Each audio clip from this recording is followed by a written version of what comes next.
Hello, everyone. My name is William Murphy, And I'm Scout Morris.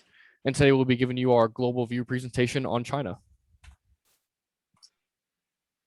Alrighty, so China is located in Eastern Asia, and it's currently controlled by the People's Republic of China is currently controlled by the Chinese Communist Party, or otherwise known as the CCP. The CCP was founded in 1921, and then in 1949 defeated other political rivals in China and took sole control of the country, and it's still under CCP control today. So the CCP leads 8 other legally allowed political parties called the United Front, and essentially this United Front is used to just enforce the will and implement the will of the CCP. And so the Chinese Communist Party is the absolute authority of China. They make the decisions. The United Front does not. And it's also we've also seen from past history events and even current events that the CCP is not afraid to assert its power. So we would definitely categorize this as an authoritative leadership style.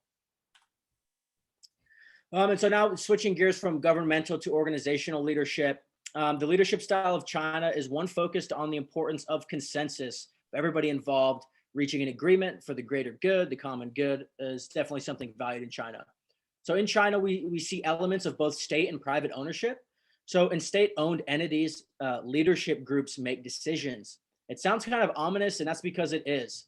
In our research, we found that these leadership groups are kind of somewhat removed from these state-owned entities, and they're making the decisions and deciding the future of these organizations. And so in more of a capitalist style private entities that we see in China, leaders within the organization make decisions for that company. And that's more in alignment with American values. And then there are family owned business, and these family owned businesses are under the leadership of the oldest male in that family. And then broadening our horizons for just more general leadership values. Authority is to be respected and obeyed in China. The ideal boss is a benevolent autocrat. So essentially somebody who's well-mannered, respectful, has good intentions, but that has complete control of decision-making. And then moving along to another aspect of this leadership value, there's this idea of an inherent social difference in value among people in China. And that's really foreign for our culture in the United States, but that's widely accepted in China. So an example of this would be that the powerful take care of the less powerful, and they expect to have that responsibility. And the less powerful rely upon the more powerful. They expect the powerful to provide for them. So this power dynamic's really foreign to us, but it's widely accepted, and it is the norm in China. And William's going to dive in deeper into some of these other concepts, but we do see individualism is very taboo. This is a collectivist society. Another interesting thing is that relational aspects are more valued than tasks or results. This is the complete opposite in the United States. We value timely results, the best results, step on your peers if you have to get them done. That's a characteristic of a highly individualistic society. So it's the opposite in China. And so considering China is more collectivist, confrontation is generally avoided in this culture. So now I'll pass it on to William. Thank you, Scout. So kind of just going to continue to build off what Scout was talking about. Communication for China is all about building relationships rather than simply exchanging information. Here in the United States, we have a tendency to use people more as like a means to an end. Like I'm just going to give you this information and that's all the use I have for you, or you're just going to give me information and that's all I need from you. Whereas in China, it's more focused on actually building relationships and seeing value in that individual. Um, with that, leadership can only be used by the appointed team leader, and there is no delegation of authority. In contrast to the United States, um, leadership here in the United States, we tend to delegate tasks out to smaller leaders within that team, and then giving small amounts of authority to those leaders. Whereas in China, one centralized person holds all the power for that team, and he in turn takes full responsibility for everything that team does. Um, this is somewhat ties into the concept of the face. The concept of the face is something that's often used in China, and it's kind of an abstract, more or less, concept. But the idea is that everyone has a face, and if you do something that's like either unethical, improper, or unaccepted, it could tarnish or ruin your face. So this kind of ends up being like your reputation, more or less, which is kind of ties into how communication is about relationships. So if you do something again to tarnish that face, that in turn hurts your relationship and hurts your opportunities to work with people, more people in the future. We also have what is called the idea of guanxi, which is personal trust and strong relationships. Um, Everything in China revolves around relationships. It's not a doubt about like what you could do for me or what I can do for you. It's about having a true valuable relationship with that person, and building that trust over time so that way you could take more business adventures and having that long-term relationship with that individual. Another key component is leadership in China tends to have high aspirations and their openness to experimentation. So rather than just like rigid, these are the ways we do things, this is the way we're always going to do it, they tend to aim high and they're always open to experimenting or trying something new that could eventually work out better in the future, which is I think is a great leadership practice. Now we have a little bit of like demographics for China. Kind of cut and dry. The population of China is 1.398 billion. It has the highest population in the world. A GDP of 14.3 trillion, the largest country, only second to the US. China's largest religions are Buddhism, Taoism, Islam, and Catholicism. Their major economic driving industries are manufacturing, services, and agriculture. And 7.716 metric tons of CO2 emissions per capita and that's again the highest in the world. So what does that kind of mean for China? Well, what it means is like as I said, they have the highest population, they have the highest CO2 emissions.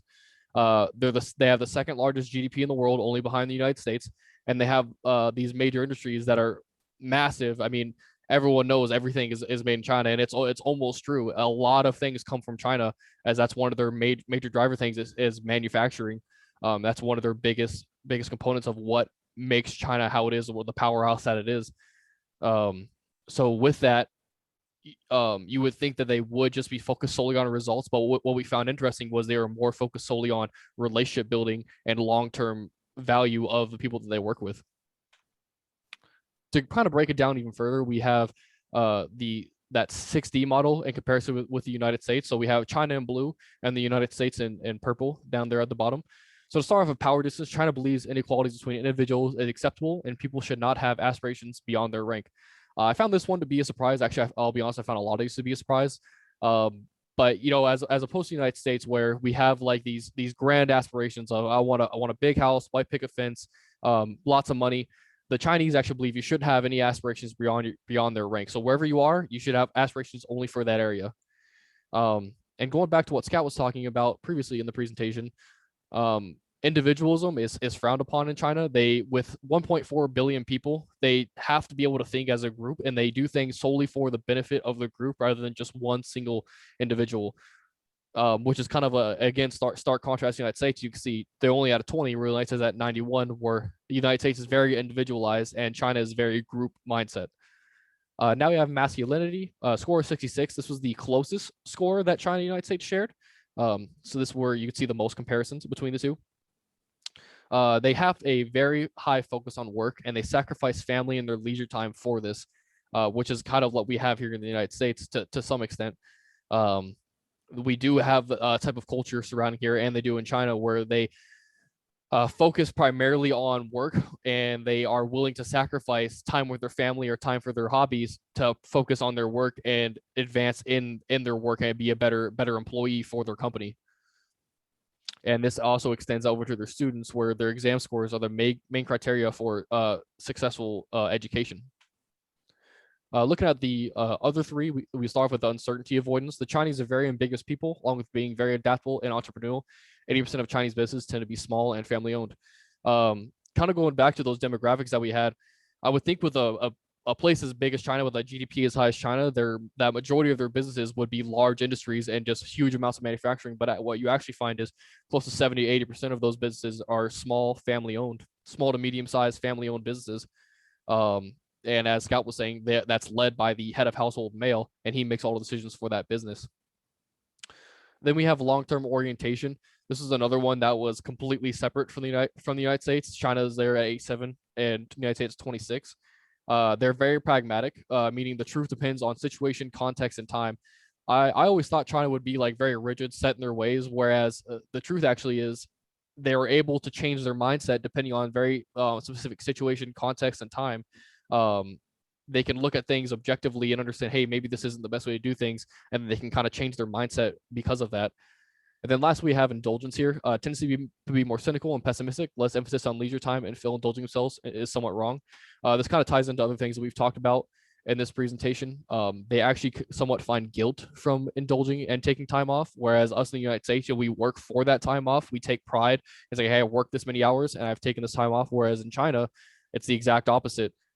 There's almost no emphasis on leisure time, and they almost feel guilty for indulging themselves. So now we're going to move into kind of like a more discussion formatted section of this presentation.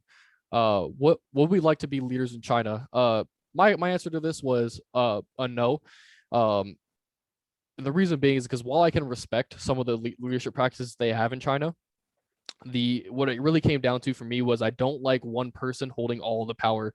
I think of leadership more as like a relational process where it involves the group.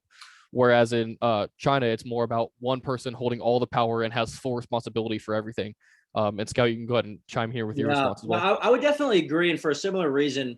I guess I have the underlying belief that power corrupts, and I think we have a lot of examples in history for that.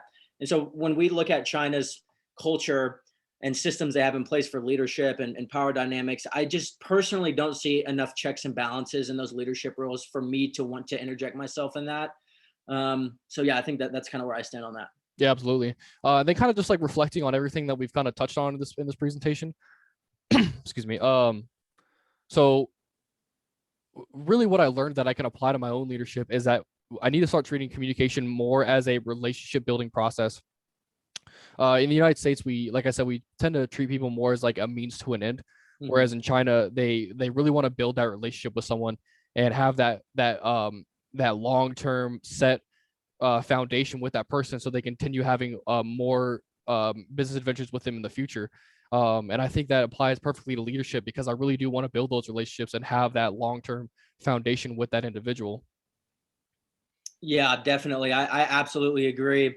And one thing I was really inspired by and I really liked about China's culture is that they focus on relationships over results. And I think in the United States, it's opposite. We focus on results over relationships. And it's interesting in the research I did, I found that teams that have strong relational connection actually have better results. So I think that's something that we could learn from going forward in positions of leaderships and in groups, that if we focus on relationships, the end goal, which is good results, is what we want, we'll still be satisfied. And maybe even the results we get are going to be better, right, from taking into account the relational aspect. So I think that's something we can carry going forward. Yeah, absolutely. That's something we can definitely apply into our own leaderships. Mm-hmm. And so in conclusion, just some of the big overarching ideas that we want to leave you with is the centralized power in China. They are a collectivist society. We're individualists. So that leads to a lot of differing stances on some of these issues, which is not a bad thing. I mean, and another big thing is that consensus is valued, as where in the United States, isn't definitely not as valued as much. Yeah, and then just to finish out, communication is to build relationships. I apologize. Is to build relationships, whereas the United States, we tend to treat it more as just transactional.